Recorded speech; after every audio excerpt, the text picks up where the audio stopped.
अस्सलाम वालेकुम फ़हमी Siddiqui investor mania से आप तमाम दोस्त अब आपकी खिदमत में हाजिर है। एक और साल ख़त्म हुआ। अल्लाह ताला ने हमें एक और साल अता भी किया। बहुत सारे नशीब व फ़राज़ देखे लास्ट ईयर में और उस नशीब व फ़राज़ में बहुत ज़्यादा पॉलिटिकल अनसर्टेनिटी भी देखी। पीटीआई का बहुत अच्छा बजट 2021 का भी देखा और उसके बाद बहुत एग्रेसिव फॉल भी देखा। फिर शहबाज शरीफ साहब की हुकूमत भी देखी और उसमें बढ़ती हुई इन्फ्लेशन को भी देखा। इकोनॉमिक कंडीशंस और डेफिसिट कंट्रोल के जो हालात हैं वो भी बहुत बुरे रहे। पाकिस्तान में करंट अकाउंट डेफिसिट की जो कंडीशंस हैं उसको देखते हुए तो लगता है कि बस आज गए और कल गए। लेकिन अल्लाह ताला से उम्मीद है कि हम शायद इस इकोनॉमी की कंडीशन से निकल सकें। बट इस इकोनॉमी की कंडीशन से निकलने के लिए मैं पॉलिटिशियन तो हूँ नहीं, इकोनॉमिस्ट भी नहीं हूँ। I am just an a technical analyst. लेकिन कुछ चीज़ें कॉमन सेंस भी बता रही होती है। जब तक हमारे मुल्क में पॉलिटिकल सर्टेनिटी नहीं आएगी, आप किसी भी तरह ये एक्सपेक्ट नहीं कर सकते कि कोई इकोनॉमिक स्टेबिलिटी आएगी।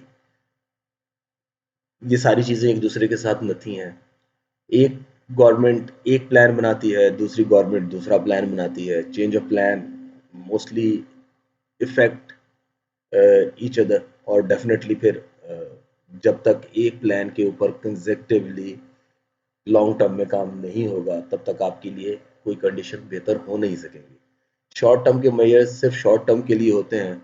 लॉन्ग टर्म के मेजर्स को अडॉप्ट करना बहुत ज़रूरी है और एल्स वी कीप सेइंग कि हमारा मुल्क एक नाजुक दौर से गुजर रहा है और इन तमाम चीज़ों में इस नाजुक दौर से गुजरने में हमारे बहुत सारे इदारों का हाथ है। मैं नाम नहीं लूँगा लेकिन definitely all of these are involve और इसमें हम बज़ात खुद एज ए पब्लिक इन्वॉल्व हैं। अल्लाह ताला का कलाम कहता है कि जैसी राया होगी वैसे हुक्मरान होंगे। सो हमें खुद को भी बदलने की बहुत ज़्यादा ज़रूरत है। बात दूसरे टॉपिक पर चली जाएगी बट स्टिल मुझे उम्मीद है कि अल्लाह ताला हमारे लिए अच्छे और बेहतर रास्तों का इंतखाब करेगा। लेकिन हमें डेफिनेटली कुछ ना कुछ खुद भी करने की ज़रूरत है। ये हमारे सामने एक मंथ ऑन मंथ बेसिस का चार्ट है और ये क्लियरली इंडिकेट कर रहा है कि हमने 1928 पॉइंट का एक बड़ा फॉल इंडेक्स में विटनेस किया और साथ में इस चार्ट से ये भी नज़र आ रहा है कि जो important support year on year basis पे 39,200 के अराउंड हमने बताई थी उसको भी इंडेक्स ने रिस्पेक्ट किया है और मंथली क्लोजिंग 39,550 से ऊपर होना, 39,200 को रिस्पेक्ट करना समहाउ एक थोड़ा सा होप को क्रिएट रखे हुए है। लेकिन ये होप कितने अरसे रहेगी, दिस इज द क्वेश्चन। और ये क्वेश्चन मैं तो शायद अभी ना बता सकूं, लेकिन वक्त ज़रूर बताएगा। अल्हम्दुलिल्लाह हमने जून 2021 से आप लोगों को मेजर स्ट्रेटजी सेल और स्ट्रेंथ की बताई। डेफिनेटली बीच में कुछ स्टॉक्स ऐसे होते हैं जिसमें बाय एंड डिप सजेस्ट करने पड़ते हैं। उसकी बहुत सारे रीजंस हैं। एक्चुअली वो स्टॉक्स ही डिप्स पे नज़र आ रहे होते हैं। वो स्टॉक का रिस्क और रिवॉर्ड ही बेहतर नज़र आ रहा होता है। जब आप रिस्क और रिवॉर्ड को देखते हुए काम कर रहे होते हैं तो आपको डेफिनेटली फिर उस पर रिस्क लेना होता है। कहीं ऐसा ना हो कि आपका बॉटम मिस हो जाए और फिर आप उस मार्केट में गालियां देते हुए नजर आए कि जी ये तो 20 रुपए का हो गया था पर मैंने नहीं खरीदा। तो bottom hunting with tight stop loss and with money management important है इस मार्केट में। अदरवाइज आप कैसे सरवाइव करेंगे इस मार्केट में। तो कोई भी बंदा अगर ये कहे कि जी मैं फ्यूचर के बारे में जानता हूँ तो मैं तो कहूँगा वो खुदा है। मैंने ये डिस्कशन पहले भी आप लोगों के साथ कंडक्ट की। इसलिए ज़रूरी है कि रिस्क रिवॉर्ड को देखते हुए मनी मैनेजमेंट के साथ काम किया जाए। और आप लोगों को याद होगा कि सितंबर 2021 से लेकर जब भी हमने किसी भी चीज़ में बाय ऑन डिप सजेस्ट किया तो हमने ये ज़रूर कहा कि अगर आप 10,000 स्टॉक से काम करते हैं तो आप 2,000 से ज़्यादा की पोजीशन ना लें और वो 2,000 भी टोटल पोजीशन होनी चाहिए। ये नहीं कि वन टाइम आप 2,000 ले लें और फिर 2,000 करते हुए 10,000 फिर कर लें। और रिस्क मैनेजमेंट बहुत इंपॉर्टेंट है, यानी कि आपने टोटल एक्सपोजर का 20% से ज़्यादा बाय में काम नहीं करना। स्टिल मेरी यही रिकमेंडेशन है कि अगर कोई लोग बाय के साथ काम करते हैं, कोई भी स्टॉक्स ऐसा हो जो हम बाय ऑन डिप्स के लिए सजेस्ट करते हैं क्योंकि उनकी इंडिकेशन बाय ऑन डिप्स की बन रही होती है, तो उसमें आपने 20% से ज़्यादा एक्सपोजर आपको एनालाइज नहीं करना है, स्टॉप लॉसेस को ज़रूर रिस्पेक्ट करना है। अब अगर हम रिपोर्ट्स की तरफ चलें तो हमने कोशिश ये की है कि आप लोगों को आने वाले दिन आज की वीक की, मंथ की, क्वार्टर की और ईयर की तमाम रिपोर्ट्स एक प्रिसाइज वे में डिस्कस कर सकें। मैं चीज़ों को रैप अप नहीं करता, लेकिन लास्ट डे की क्लोजिंग और वीकली क्लोजिंग इस बात को इंडिकेट कर रही है कि समहाउ मार्केट में एक रिकवरी इंटैक्ट नज़र आ रही है।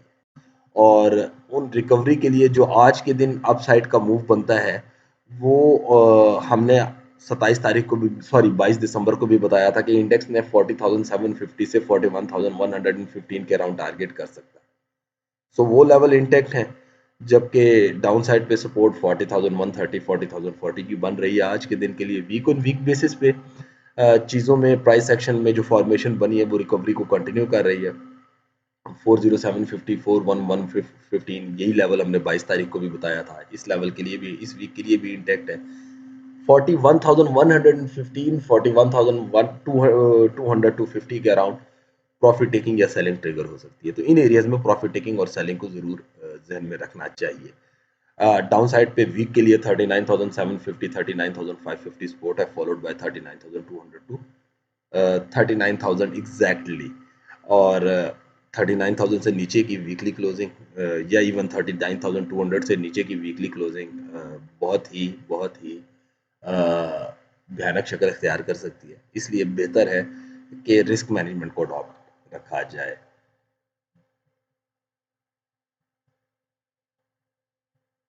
अब जैन के लिए हमने एक ट्रेडिंग रेंज सिर्फ बताई है, क्योंकि बहुत सारी इंडिकेशंस ऐसी हैं जिसको डिटेल में डिस्कस करना मुनासिब नहीं था।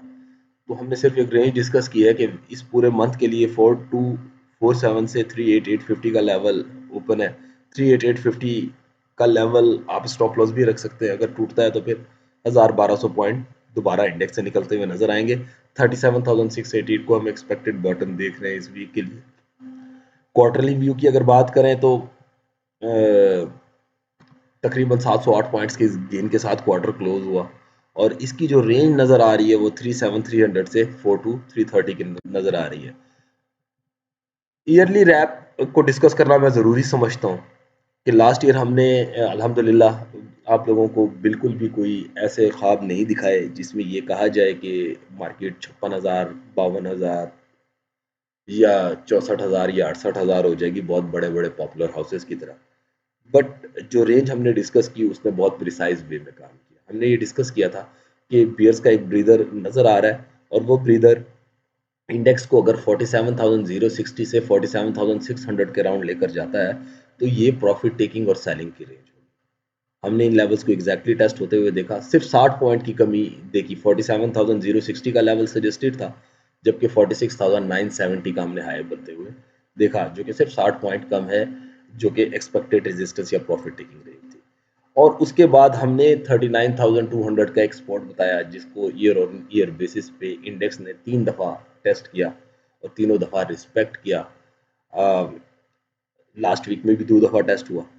सो इस होप के साथ कि अल्लाह करे ये सपोर्ट कायम रहे, जो भी इंडिकेशंस होंगे आपको डिस्कस करते रहेंगे। ओवरऑल मार्केट में जो 2023 के लिए एक्सपेक्टेशंस हैं, वो कोई बहुत बहुत वास्ट नहीं रखनी चाहिए। मेरे ख्याल से बियर्स स्ट्रॉन्ग है, 36300 35470 को टारगेट कर सकते हैं। 35100 अगर टूटता है तो फिर 31700 या 32500 वाली रेंज ओपन होते हुए नजर आ सकेगी। अपसाइड के ऊपर कोई बहुत ज़्यादा अपसाइड्स नहीं है। अगर 44,860 या 46,200 भी आ जाता है यहाँ से, तो उसके मुकाबले में डाउन साइड ज़्यादा है। और मैं नहीं एक्सपेक्ट कर रहा कि ये इवन हम ईयरली टारगेट 44,860 को भी टारगेट होता हुआ देख सकेंगे। मुझे यही लगता है, मेरा एनालिसिस यही कहता है कि क्वार्टरली बेसिस के ऊपर जो रेजिस्टेंसेज हैं, या इंडेक्स जो 42,800 को तोड़ चुका है और उसके नीचे खड़ा है, उसके ऊपर सस्टेनेबिलिटी बहुत मुश्किल है, बहुत ज़्यादा मुश्किल है। सो ओवरऑल बेरिश मूव के साथ खेलना चाहिए, थोड़े से ब्रॉडर एस्पेक्ट में खेलना चाहिए। इस एक्सपेक्टेशन के साथ नहीं खेलना चाहिए कि आप आज ही बाय करेंगे तो आज ही टारगेट बन जाएगा, या आज ही शॉर्ट करेंगे तो आज ही टारगेट बन जाएगा। तो मनी मैनेजमेंट, एक्सपोजर और साथ में जो फ्यूचर के कॉन्ट्रैक्ट हैं, उसकी मैनेजमेंट के पॉइंट ऑफ व्यू को देखते हुए आगे चलने की ज़रूरत है। अपनी दुआओं में याद रखें। अस्सलाम वालेकुम रहमतुल्लाह।